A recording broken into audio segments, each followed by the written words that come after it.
Zee मराठीवरील काही महिन्यांपूर्वी शुभ श्रावणी ही मालिका सुरू झालेली. या मालिकेत वल्लरी विराजन श्रावणीची भूमिका साकारलेली, तर सुमित पाटीलनं शुभंकर म्हणजे शंभूची भूमिका साकारली होती.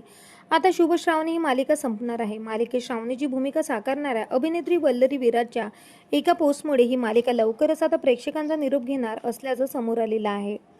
वल्लरी विराजन सोशल मीडियावर मालिकेतील श्रावणीच्या भूमिकेतील एक भावूक पोस्ट शेअर केलेला आहे. या फोटोमध्ये ती मालिकेच्या सेटवर बसलेली दिसत असून पोस्टसोबत श्रावणीसोबत शेवटचा दिवस असं लिहिलं आहे.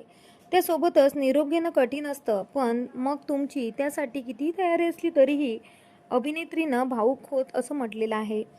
अभिनेत्रीची पोस्ट पाहून प्रेक्षकांना धक्का बसला. अवघ्या 7 महिन्यात ही मालिका गाशा गुंडाळणार आहे. मात्र मालिकेच्या अंतिम भागाची किंवा ऑफ एअरची होण्याची अधिकृत घोषणा वाहिनीकडून करण्यात आलेली नाही. त्यामुळे मालिका संपण्याचं नेमकं कारण काय असेल आणि त्या जागी आता कोणती नवी मालिका सुरू होणार असा प्रश्न प्रेक्षकांच्या मनात निर्माण झालेला आहे. शुभ श्रावणी ही मालिका 19 जानेवारी 2026 पासून झी मराठीवरील सुरू झाली होती.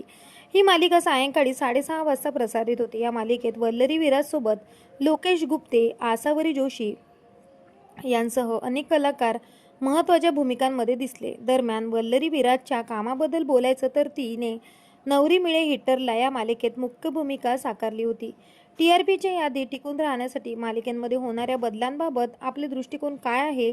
आपल्या विचारांना कमेंट बॉक्समध्ये मोकळेपणाने तुम्ही व्यक्त करू शकता. आणि अशाच प्रकारच्या अपडेट्ससाठी आमच्या चॅनलला नक्की लाईक, सबस्क्राईब आणि शेअर करा. भेटूया परत. धन्यवाद.